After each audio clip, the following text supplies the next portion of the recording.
Hello everybody, this is Hybrid, and today I'll be reviewing Amazing Spider-Man issue number 695. So as you can tell probably by now, this is one of the reviews I'm not doing with the panel. The one I will be doing with panels later is actually Minimum Carnage Alpha, I believe that's the name of it.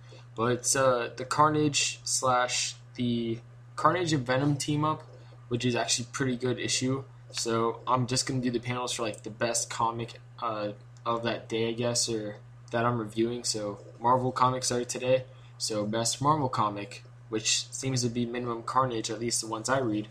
And yeah, so essentially for Amazing Spider-Man number 695, this is a great issue. This is or at least it's great compared to the previous ones, because honestly, I personally do feel this is what we should have gotten after the whole Lizard story arc instead of Alpha, because I find it funny they didn't even mention Alpha at all.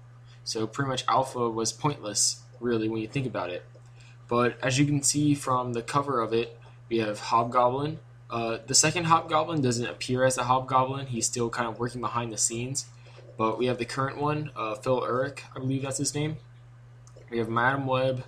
We have Peter Parker, Spider-Man, obviously. Sorry, we have Kingpin.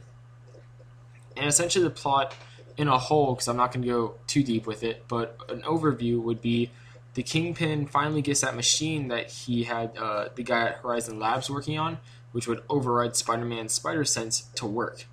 So now Spider-Man's Spider Sense is detecting every little thing as a threat. Like even walking down the stairs, or someone who like has germs on their hands, something like that. Like every single thing is a threat. So Spider-Man, he can't pretty much do anything because his Spider Sense is going crazy. And that's pretty much basic plot. Hobgoblin at the end takes him away. He figures out that Peter Parker and Spider-Man are the same person, probably because Peter Parker was like flipping out a lot, which only Spider-Man should be doing at the time. And also Madam Web flipped out a little bit as well. She seemed to be seeing like all these different futures. One of them I noticed seemed to be like the all new X-Men thing, where like the past X-Men come to the present. So I'm wondering if maybe Madam Web flipped out because she's like, oh my god, they're doing Marvel now, why? But jokes aside, this issue was actually pretty decent. I liked it a lot, obviously much more than I liked the whole Alpha stuff. So my scores would be art 3.5, plot 3.5, writing 3.5, characters 4, and enjoyment 7. So I didn't enjoy it as much as I wish I would have enjoyed it. And honestly, this is a step forward for the Amazing Spider-Man series. I'm kind of sad that I have to see it go soon, though, because in 5 issues it ends. Because honestly, this seems like it would be a pretty cool story arc, seeing the original Hobgoblin come back and pretty much kick the new Hobgoblin's butt. Like just over simple things like the new Hobgoblin doesn't know there's a GPS in his glider. Yet the old Hobgoblin, the first one, obviously Roderick Kingsley, obviously he knows that. So he's using that to track the new Hobgoblin.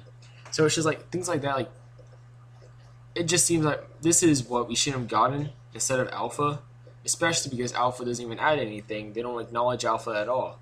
So like overall, it's just I like this issue much more. 72%. This is Hybrid. Please subscribe, comment, like, and see you guys later with my review of